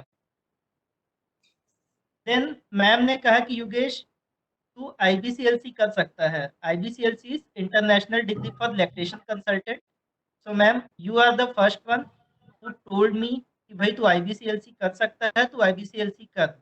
So after that 1 year I have prepared for IBCLC, and now I am a certified IBCLC lactation consultant since last 6 months. So without wasting any time, we'll start my presentation. मेरा topic है बच्चे को गाय का दूध या फिर formula milk क्यों नहीं देना है। सो इसको समझने के लिए सबसे पहले हम ये स्लाइड देखेंगे। आपको नंबर्स को रटने की या ध्यान में रखने की कोई ज़रूरत नहीं है। ये नंबर जस्ट एक कंपैरिजन के लिए दिए गए हैं। तो हम सिर्फ ह्यूमन मिल्क और काउ मिल्क का कंपैरिजन कर रहे हैं सबसे पहले। तो सबसे पहला जो पार्ट है वो है एनर्जी। तो आप देखेंगे कि ह्यूमन मिल्क और काउ मिल्क में एनर्जी जो है वो लेवल लगभग बराबर है। ह्यूमन मिल्क में थोड़ा सा ज़्यादा है, काउ मिल्क में लगभग बराबर है। जो बोलते हैं 19-20 का फर्क है, उतना ही है। लेकिन जो प्रोटीन का कंटेंट आप देखेंगे, प्रोटीन का जब कंपैरिजन करेंगे तो काउ मिल्क में ह्यूमन मिल्क से 4 गुना प्रोटीन है। तो इसका मतलब क्या ये हो गया कि ह्यूमन मिल्क में प्रोटीन कम है? नहीं, ऐसा बिल्कुल नहीं है। जो ब्रेस्ट मिल्क है उसमें जो प्रोटीन है वो आपके बच्चे की ग्रोथ के लिए एडिक्वेट है। जो काऊ का बछड़ा होता है, जब वो पैदा होता है तो उसे 150 किलो 200 किलो इतना ग्रो करना होता है। तो उसके लिए उसे हाई क्वांटिटी ऑफ प्रोटीन की जरूरत है। उसके बाद आप देखेंगे तो जो टॉरिन है एक अमाइनो एसिड है, जो प्रोटीन अमाइनो एसिड है, वो ह्यूमन मिल्क में डोमिनेंट है। और ह्यूमन मिल्क में जो टॉरिन है वो बच्चे का ब्रेन डेवलपमेंट और रेटाइना के डेवलपमेंट में बहुत ही ज़्यादा इम्पॉर्टेंट है। प्रोटीन के बारे में एक बात और मैं बोलना चाहूँगा कि जो भी हाई प्रोटीन होता है काऊ मिल्क में, वो बच्चे को डाइजेस्ट करने में बहुत डिफ़िकल्ट होती है। तो आपके जो घर में आपके बड़े बुजुर्ग हैं, जो घर में दादी माँ या नानी माँ होती है, वो बोलती है अरे बच्चे को गाय का दूध हम डायरेक्ट नहीं दे सकते, उसमें क्या करते हैं हम आधा पानी मिला देते हैं, तो इससे गाय का दूध बच्चा इजीली पचा लेगा। तो उनका ये कंसेप्ट तो ठीक है कि हाँ भाई हम आधा पानी मिला देंगे तो प्रोटीन की क्वांटिटी हाफ हो जाएगी, लेकिन सीधे सीधे उसमें जो एनर्जी होती है वो भी हाफ हो जाती है। सो जो ब्रेस्ट मिल्क है वो आइडियल प्रोटीन कंटेंट है, आइडियल एनर्जी है, इसलिए हम ब्रेस्ट मिल्क ही प्रेफर करना चाहिए। दूसरी इंपॉर्टेंट चीज जो है, जो अब हम प्रोटीन की बात करते हैं तो उसमें 2 प्रकार के प्रोटीन होते हैं। एक होता है वे प्रोटीन और एक होता है केसिन। तो जो वे प्रोटीन होता है, मैं अगर आपको एक्सप्लेन करूं कि जब हम दूध को हम फाड़ते हैं और उससे पनीर बनाते हैं, तो जो पनीर का जो पानी होता है उसे आप वे प्रोटीन समझ लीजिए, और जो जो सॉलिड पनीर बन जाता है वो केसिन समझ लीजिए। तो जो वे प्रोटीन है वो बहुत ही ईजिली डाइजेस्टेबल होता है बच्चों के लिए। वे प्रोटीन आपने देखा होगा कि जो बॉडी बिल्डर होते हैं वो भी वे प्रोटीन कंज्यूम करते हैं। जितने भी मार्केट में सप्लीमेंट प्रोटीन जो एडल्ट्स कंज्यूम करते हैं वो वे प्रोटीन होता है। क्यों? क्योंकि वे प्रोटीन जो है वो ईजिली डाइजेस्टेबल है। तो जो ब्रेस्ट मिल्क में वे प्रोटीन का रेशियो 80 to 20% है, मतलब वे प्रोटीन की मात्रा ब्रेस्ट मिल्क में बहुत ही ज़्यादा हाई है, तो बच्चा उसे आसानी से डाइजेस्ट कर पाता है। जबकि जो काउस मिल्क है उसमें केसीन प्रोटीन, जो कि डिफिकल्ट टू डाइजेस्ट प्रोटीन है, उसकी मात्रा बहुत ज़्यादा हाई है। सो इस चार्ट से हम सीधे सीधे समझ सकते हैं कि भाई जो ब्रेस्ट मिल्क का प्रोटीन है वो बेस्ट है। बच्चा उसको आराम से डाइजेस्ट कर सकता है और आराम से अपनी ग्रोथ मसल मास बिल्डअप करने के लिए यूज कर सकता है। Ma'am next slide please. Again ये जो कंपैरिजन है ह्यूमन मिल्क और काउ मिल्क के प्रोटीन का, सो जो टाइप ऑफ वे प्रोटीन है वो भी डिफरेंट है। ह्यूमन मिल्क में अल्फा लेक्ट एल्ब्यूमिन नाम का प्रोटीन है, जबकि काउस मिल्क में बीटा ग्लोबुलिन नाम का प्रोटीन है। और जो अल्फा लेक्ट एल्ब्यूमिन और बाकी जो एंटी इन्फेक्टिव प्रोटीन, मतलब जो प्रोटीन हमारे बच्चे को इन्फेक्शन से बचाते हैं, उसकी क्वांटिटी बहुत ही ज़्यादा हाई है। तो आपको कोई नंबर्स वगैरह कुछ याद नहीं रखना है, बस सीधे सीधे ये याद रखना है कि ह्यूमन मिल्क का प्रोटीन सबसे अच्छा है, बच्चा उसे आसानी से डाइजेस्ट कर सकता है। और काउ मिल्क का जो प्रोटीन है वो डिफिकल्ट टू डाइजेस्ट है। तो कई बार आपने अगर नहीं सुन एक्सपीरियंस नहीं किया होगा, तो अगर बच्चे को काउ मिल्क दे दिया तो उसके पेट में दही जैसा जम जाता है, क्योंकि बच्चा उसे डाइजेस्ट ही नहीं कर पाता है, और बच्चा उसे डाइजेस्ट करके जो स्कूल में वो निकलना चाहिए वो निकल नहीं पाता है। तो जैसा डिस्कस किया, ब्रेस्ट मिल्क का जो प्रोटीन है वो बेस्ट है। दूसरी चीज एक मैं आपको बोलना चाहूँगा कि प्रोटीन जब ब्रेक डाउन होता है बच्चे की बॉडी में, तो वो नाइट्रोजन फॉर्म करता है, और वो नाइट्रोजन जो है किडनी उसे एक्सक्रीट करती है। बच्चे की जो किडनी होती है वो उसे शरीर से बाहर निकालती है। बेचारा बच्चा जब पैदा होने से पहले तो माँ के ऊपर पूरा पूरा डिपेंडेंट था। माँ ही उसके सारे जो एक्सक्रीशन के फंक्शन, जो भी उसके शरीर में बॉडी वेस्ट है, माँ के प्लेसेंटा के थ्रू वो सारी चीजें बाहर निकलती थी। बच्चा अचानक से बाहर आया, आपने उसे काउ मिल्क दे दिया। काउ मिल्क में इतना ज्यादा प्रोटीन है, और बच्चे की किडनी जो है अभी फंक्शनल ही नहीं है, उसका फंक्शन बहुत ही ज्यादा कम होता है। सो बच्चे की किडनी में लोड बहुत ही ज्यादा बढ़ जाता है, और बच्चा उसे एक्सक्रीट आउट भी नहीं कर पाता। और जबकि ब्रेस्ट मिल्क का प्रोटीन जो इजीली डाइजेस्ट हो जाता है, बच्चा उसे आसानी से यूरिन में एक्सक्रीट कर देता है। फिर जो अगला पॉइंट मैंने एक्सप्लेन किया, और केसिन और वे प्रोटीन हमने डिस्कस किया कि वो ज़्यादा है ब्रेस्ट मिल्क में, तो वो इजीली डाइजेस्ट हो सकता है। और चौथी इंपॉर्टेंट चीज, सिस्टीन और टॉरिन नाम के दो अमाइनो एसिड हैं, जो ब्रेन और रेटाइना के डेवलपमेंट में बहुत ही ज़्यादा हेल्पफुल है, और ये ब्रेस्ट मिल्क में भर भर के होते हैं। सो breast milk is the best milk. Next हम अगर फैट की बात करें, तो ब्रेस्ट मिल्क में बहुत ही ज़्यादा अनसैचुरेटेड फैट होते हैं, और काउ मिल्क जो होता है वो फुल ऑफ सैचुरेटेड फैट है। सो आज के डेट में सबको सैचुरेटेड और अनसैचुरेटेड फैट की कहानी पता है। अगर आप कोई फार्मूला फिट बच्चे को देखें, तो वो बच्चा आपको अच्छा खासा मोटा बच्चा दिखाई देगा। जबकि जो ब्रेस्ट मिल्क फेड बच्चे होते हैं, उनका लीन बॉडी मास होता है, लेकिन वो बच्चे ज़्यादा एक्टिव होते हैं। और जो बच्चे फार्मूला फीड होते हैं या काउ मिल्क होते हैं, वो बच्चे ओबेस होते हैं, वो दिखने में चबी होते हैं, क्यूट होते हैं। सबको लगता है वाह बच्चा तो बहुत अच्छा मोटा ताजा है, लेकिन ऐसा बच्चा जो है आगे चल के ओबेसिटी, हाइपरटेंशन, डायबिटीज, इन सारी बीमारियों से ग्रसित हो सकता है। तो ब्रेस्ट मिल्क में अनसेचुरेटेड फैट ज़्यादा है, तो ऐसे बच्चे कभी ओबेस नहीं होते। अगेन डीएचए की बात जैसे शिल्पी मैम ने एक्सप्लेन की, ब्रेस्ट मिल्क में डीएचए बहुत सारा होता है, जो काउ मिल्क में बिल्कुल भी जीरो है। और जो हमारे बच्चे का ब्रेन होता है, वो फर्स्ट 5 ईयर्स में 90% डेवलप हो जाता है। सो आप सोचिए हम 60 साल तक जीते हैं, लेकिन हमारा जो ब्रेन है वो 90% पहले 5 साल में डेवलप हो जाता है। और डीएचए जो ब्रेस्ट मिल्क में इतना ज़्यादा है कि आप उसे कहीं से रिप्लेस नहीं कर सकते, और ये डीएचए ब्रेन का डेवलपमेंट और रेटाइना का डेवलपमेंट में बहुत ही ज़्यादा हेल्पफुल है। बहुत सारी फार्मूला कंपनीज आ गई हैं जो अभी बताती हैं कि हाँ भाई हमारे फार्मूला में भी डीएचए है, पर जो नेचुरली अवेलेबल डीएचए है ब्रेस्ट मिल्क में, उसका कोई कंपैरिजन नहीं है, इसलिए ब्रेस्ट मिल्क बेस्ट है। लास्ट वाली जो हम टेबल देख रहे हैं, अगेन जो काउस मिल्क है उसमें सोडियम का, पोटेशियम का, इन सारों का लोड इतना ज़्यादा है कि बेचारे बच्चे की किडनी उसे निकाल ही नहीं पाती। और ह्यूमन मिल्क में ये सारे जो इलेक्ट्रोलाइट हैं तो एकदम परफेक्ट कंडीशन में होते हैं। आप एक बार कंपैरिजन करेंगे तो कैल्शियम और फास्फोरस देखेंगे तो काउ मिल्क में ज़्यादा है। तो आप सोचेंगे अरे गाय के दूध अगर बच्चे को देंगे तो उसकी हड्डियाँ स्ट्रांग होगी, पर जो कैल्शियम और फास्फोरस का रेशियो है वो 2:1 होना चाहिए बॉडी में आइडियली एब्जॉर्ब होने के लिए। तो आप देखेंगे कैल्शियम 33 है, फास्फोरस 14 है, तो 2:1 का रेशियो है।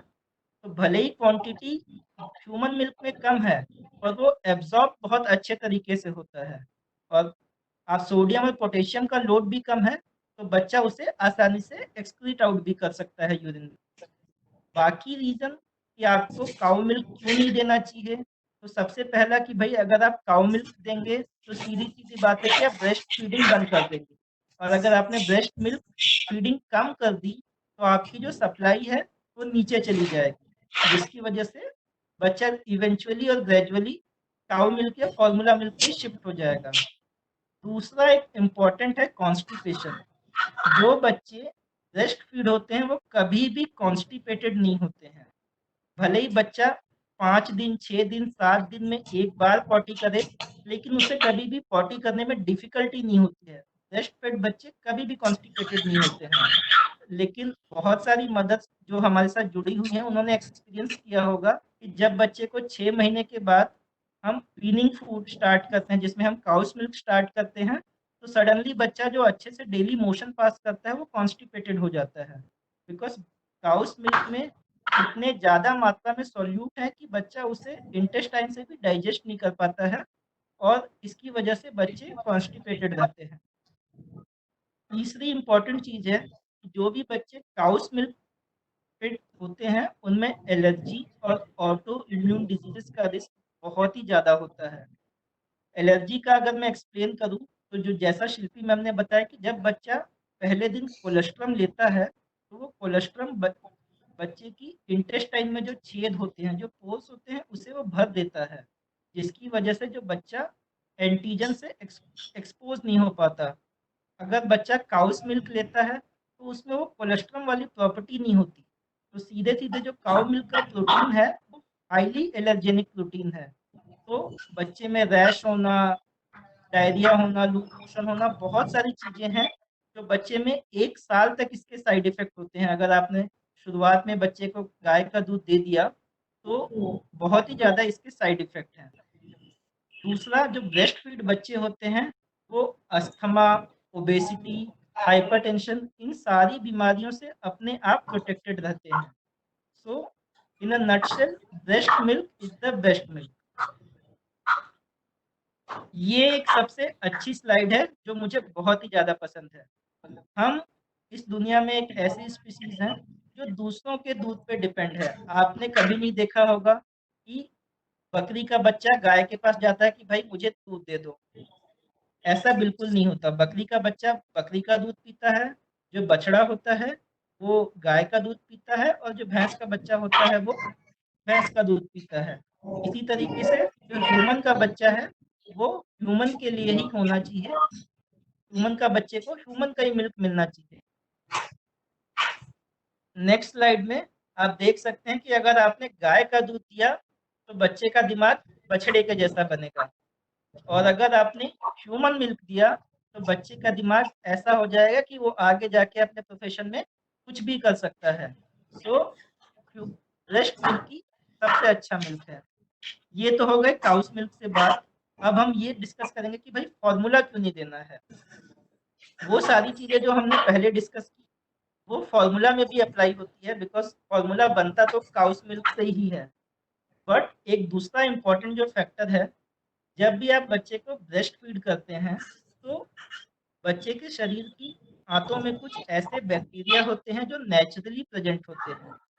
इन बैक्टीरिया के आपको नाम रखने की कोई ज़रूरत नहीं है, बस आप ये ध्यान रखें कि जब भी बच्चे को ब्रेस्ट मिल्क दिया जाता है तो इस बैक्टीरिया की ग्रोथ इंटेस्टाइन में ज़्यादा होती है, जिससे जो इंटेस्टाइन का पीएच होता है वो एसिडिक हो जाता है, और जब भी आपके बच्चे के इंटेस्टाइन में कोई भी इन्फेक्शन इंटर होता है तो वो इन्फेक्शन वहीं का वहीं खत्म हो जाता है। जबकि आप दूसरे साइड के चार्ट में अगर देखेंगे कि जो बच्चे को फॉर्मूला दिया गया है उनमें इन बैक्टीरिया की ग्रोथ कम है, और जो इंटेस्टाइन का पीएच है वो एल्केलाइन हो जाता है, और जब ऑर्गेनिज्म बच्चे के इंटेस्टाइन में माउथ के थ्रू एंटर होता है तो बच्चा उससे लड़ नहीं पाता है। तो अगेन ब्रेस्ट फीडिंग के ये सारे फायदे हैं। दूसरा, हमने ऑटो इम्यून डिजीज और एलर्जीज का डिस्कस कर लिया। तीसरा इम्पोर्टेंट है भाई, ब्रेस्ट फॉर्मूला मिल्क हमको बनाना है तो सामान भी तो बहुत सारा चाहिए। सबसे पहले आपको बॉइल्ड वाटर चाहिए, फिर फॉर्मूला चाहिए, फिर उसके बाद कोई क्लीन यूटेंसिल चाहिए जिसमें आप फॉर्मूला प्रिपेयर करेंगे, फिर बॉटल चाहिए, उसके बाद उस बॉटल को स्टरलाइज करना है। सो इतने सारे प्रोसेस में इन्फेक्शन होने के चांस हमेशा रहते ही रहते हैं, चाहे आप कितनी भी अच्छा उसको स्टरलाइज कर लो, कहीं ना कहीं कोई ना कोई लूप होल रह ही जाता है। 70 डिग्री सेल्सियस से ज़्यादा का टेम्परेचर चाहिए ऑर्गेनिज्म को किल करने के लिए, वो कई बार पॉसिबल नहीं हो पाता है। तो डेफिनेटली अगर आप फॉर्मूला मिल्क देते हैं तो बच्चे का इन्फेक्शन रिस्क बहुत ज़्यादा हाई है।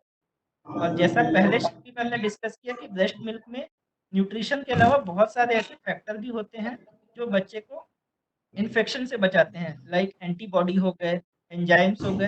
ये सारी ऐसी चीजें हैं जो बच्चे को प्रोटेक्शन देती है। And last but not the least, DHA. Breast milk में इतना ज्यादा भर भर के डीएचए है, ऐसा बोला जाता है कि जो बच्चे ब्रेस्ट फीड करते हैं उनका आईक्यू नॉर्मल पॉपुलेशन से 8 से 10 ज़्यादा होता है। तो अगर बच्चा फॉर्मूला फीड है उसका आईक्यू 80 है, तो अगर बच्चा ब्रेस्ट फीड है तो उसका आईक्यू ऑटोमेटिक 90 हो जाता है। तो 8 से 10 आईक्यू सिर्फ और सिर्फ ब्रेस्ट फीडिंग से बढ़ सकता है। तो अगर बाकी सारे रीजन आपको उतने वैलिड नहीं लगे तो ये रीजन तो डेफिनेटली वैलिड है कि भाई आप ब्रेस्ट फीडिंग करना ही चाहिए। And this is the last slide जो सारी चीज़ों को नटसेल में एक्सप्लेन करती है कि फॉर्मूला जो है एक पिल की तरह है। एक पिल जो आपको इजी टू स्वेलो है, आप आराम से उसे ले सकते हैं, बट वो ब्रेस्ट मिल्क का रिप्लेसमेंट नहीं हो सकती। जब ब्रेस्ट मिल्क है उसमें वैरायटी है, जैसे इस चार्ट में मल्टीपल फ्रूट्स की वैरायटी है, आप उसे स्मेल कर सकते हो, आप उसे टेस्ट कर सकते हो। जो बॉन्डिंग माँ और बच्चे के बीच में ब्रेस्ट मिल्क दे सकता है वो फॉर्मूले से कभी भी नहीं आ सकती। सो ये सारी जो फैक्टर्स हैं इसकी वजह से, और बहुत सारी एडवांटेजेस हैं जिसकी वजह से ब्रेस्ट मिल्क ही बेस्ट मिल्क है। Thank you.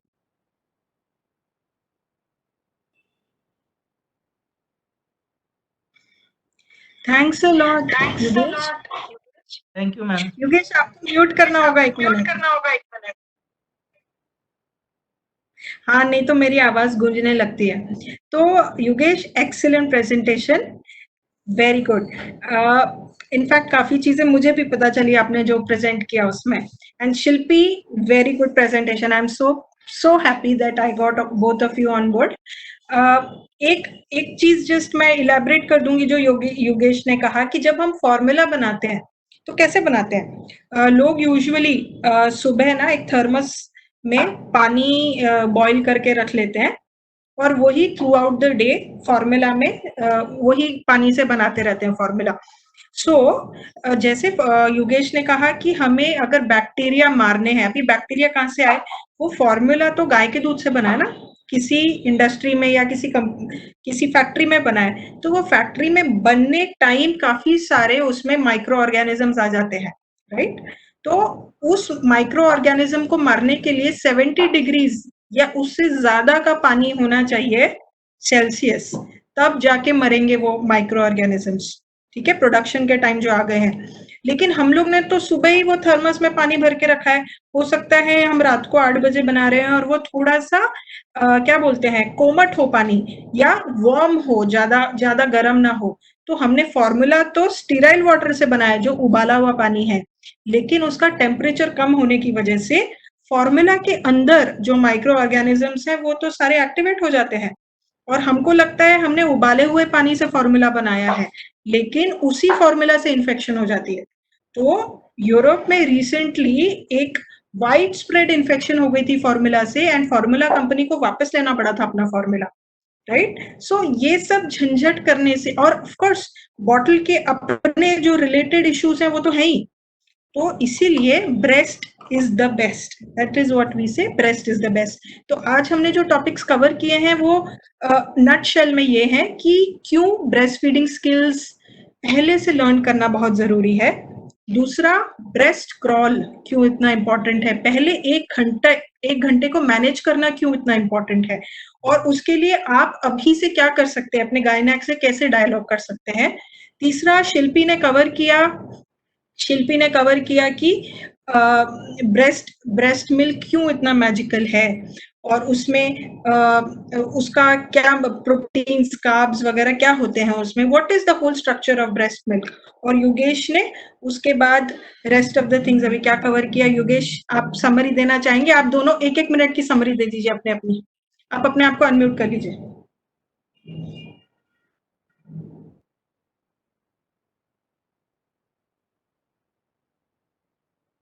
यस, तो हमने डिस्कस किया कि ब्रेस्ट मिल्क में प्रोटीन क्वालिटी जो है वो बेस्ट है, इजीली डाइजेस्टेबल है, और हमें फार्मूला क्यों नहीं देना चाहिए। एलर्जी के, अस्थमा के, ऑटो इम्यून डिजीजेस के, ये सारे रिस्क फैक्टर बढ़ जाते हैं। तो बेसिकली हमने ब्रेस्ट मिल्क की क्वालिटी और काउ मिल्क की क्वालिटी को कंपेयर किया। इन अ नटशेल, ब्रेस्ट मिल्क में प्रोटीन की क्वांटिटी एडिक्वेट है, उसमें जो प्रोटीन का टाइप है वो बेस्ट है, उसमें जो कैल्शियम, फास्फोरस, इसका रेशियो है वो परफेक्ट है, और जो उसमें सोडियम, पोटेशियम, जो मिनरल्स होते हैं वो एडिक्वेट कंपोजिशन में है, जिसकी वजह से जो आपके बच्चे की किडनी है वो उसे आसानी से एक्सक्रीट आउट कर पाती है, जबकि काउस मिल्क में ये सारी चीज़ें नहीं हैं। दूसरा, फार्मूला से जो हमने कंपेयर किया उसमें बस यही डिस्कस किया कि फार्मूले से क्या क्या रिस्क पड़ता है। आप अपने आप को म्यूट कीजिए। हाँ, और हमने डीएचए के बारे में बात की कि बच्चे को इंटेलिजेंट बनाना है, अब्दुल कलाम बनाना है, तो ब्रेस्ट फीड करेंगे। Shilpi ji, in 1 minute you can summarise.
Okay,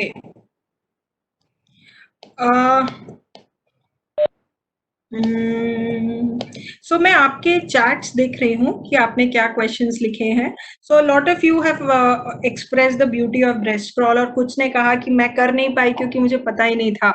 तो मुझे लगता है कि जो लोगों को रिग्रेट है कि मैं नहीं कर पाई, तो आई थिंक अपना रिग्रेट न्यूट्रलाइज करने के लिए ensure that at least 10 mothers around you get to do breast crawl.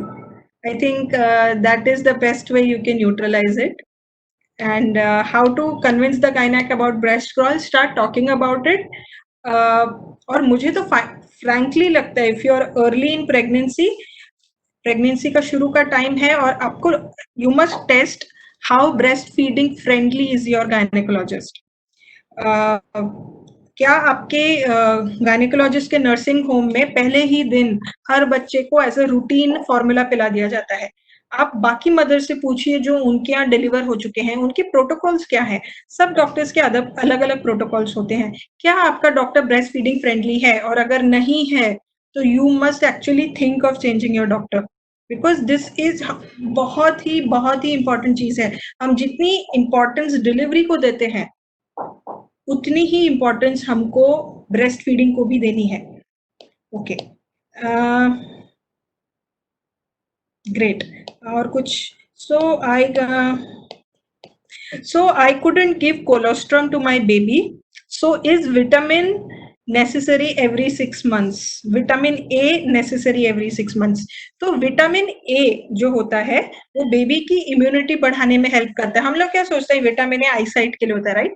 But vitamin A एक नॉर्मल वैक्सीन है. एक्चुअली उसको वैक्सीन की तरह देखना चाहिए, जो गवर्नमेंट ऑफ इंडिया हर बच्चे को हर 6 महीने में देती है. पहले 9 महीने पे मिलता है और फिर उसके बाद हर 6-6 महीने में मिलता है 5 साल तक. तो ये आपको देना ही है.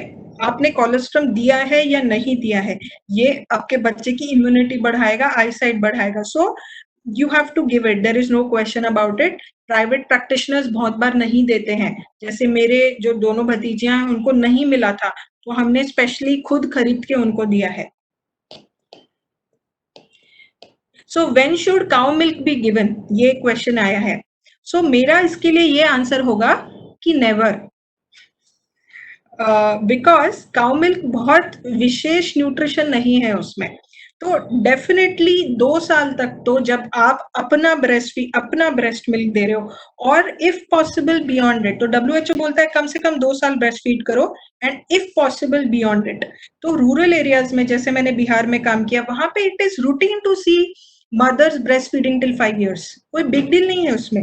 आपको दिन में 12 बार ब्रेस्ट फीड नहीं करना है, लेकिन ब्रेस्ट इतना स्मार्ट होता है कि अगर 2 साल के बाद आप सिर्फ रात को 2 से 3 फीड भी दे दोगे ना, तो ब्रेस्ट सब कुछ वो 2 से 3 फीड में कॉन्सेंट्रेट करके दे देगा बेबी को.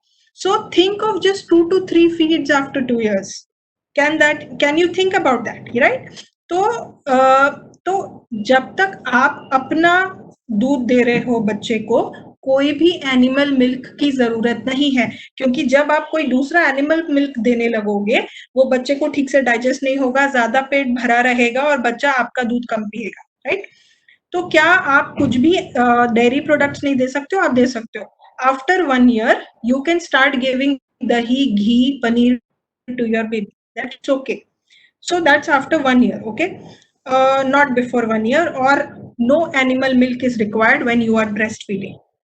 My baby is 20 days old. Because of some complication, I couldn't breastfeed for the first 10 days. Does this affect my milk production? Okay.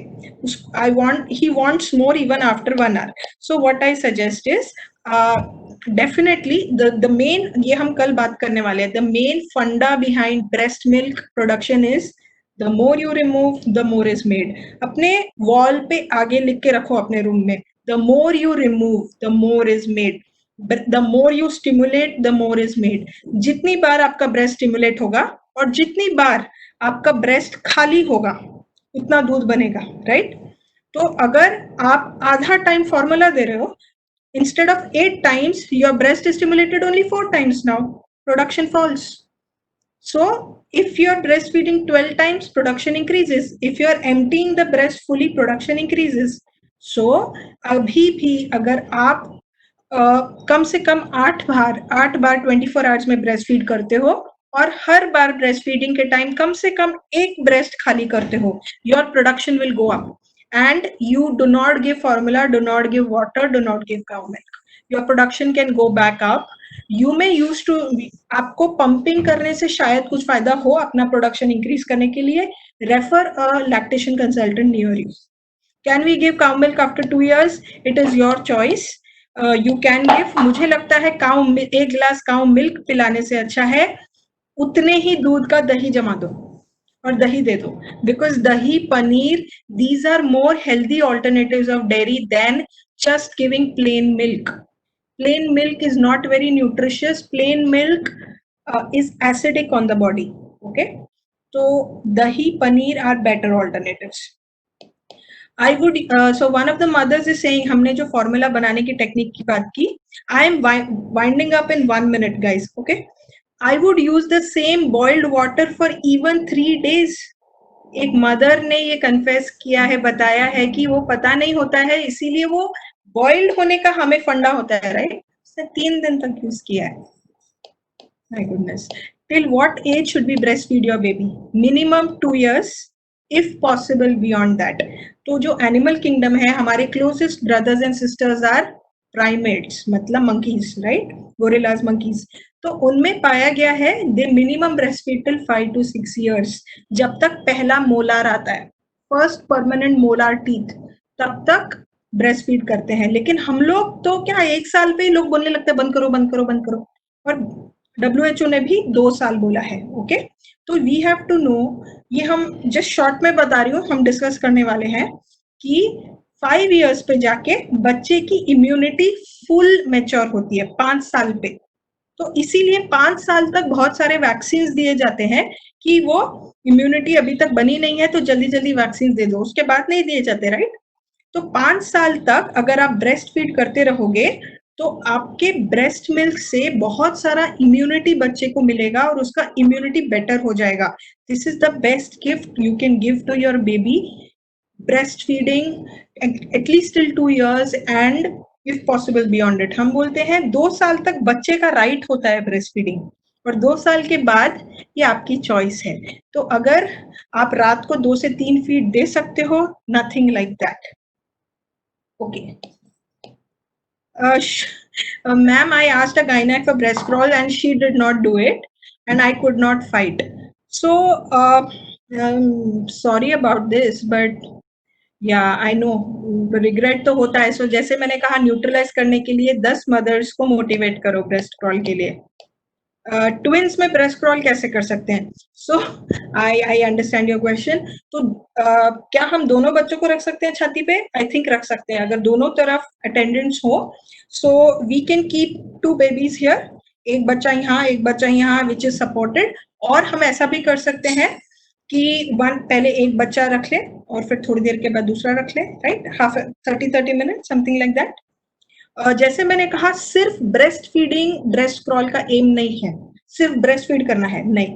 Breast feeding से ज्यादा भी बहुत सारी चीजें हमने मेंशन की, जैसे painting the body with good microbiome और टेम्परेचर कंट्रोल एंड मदर को ऑक्सीटोसिन ज्यादा होना, so many other advantages of breast crawl.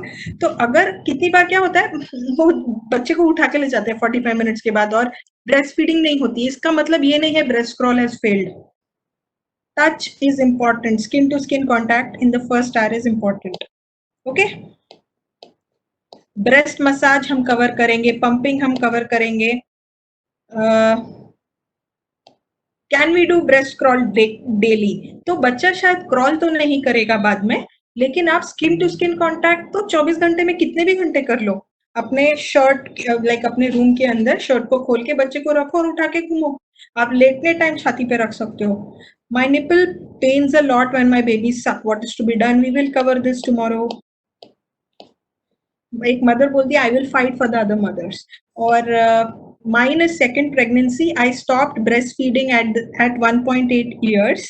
Gap between the 2 pregnancies is 2.5 years. I am due next month. My nipples are full of white dots. What should I do? You have to I think meet a lactation consultant की nipple के ऊपर white dots क्यों आए हैं, it could be a fungal infection. अगर आप चाहें तो मुझे एक पर्सनली व्हाट्सएप कर सकती हैं photograph and then we can take the conversation ahead. So today I think we are already 20 minutes we have short the time, और वो 5 minutes लेट स्टार्ट किया था तो 15 minutes ज्यादा हो गया है। So I don't want to keep you holding now, खाना वाना भी बनाना होगा लोगों को।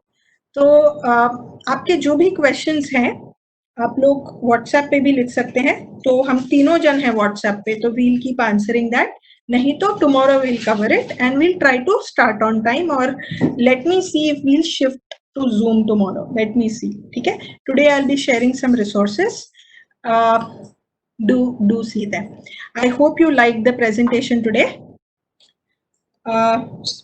Yeah, okay, so let's go now. Thank you very much. किसी को कुछ कहना है, किसी को कुछ कहना है तो जरूर कह सकते हैं। A very, very big thank you to all 3 of you. Thanks Pranita. Thank you very much, ma'am. Thank you Dr. Lobo. Thank you. Thank you everyone. Thanks. चलो, let's see you tomorrow. कल बहुत important session है, latching और positioning सीखने का। कितनी positions होती हैं, बच्चे को अच्छे से लैच कैसे करना है, कल प्लीज मिस मत कीजिएगा। Okay, Take care. Thanks Shilpi and thanks Yogesh for giving such wonderful presentations. Ma'am, for the wonderful lecture. Thank you so much.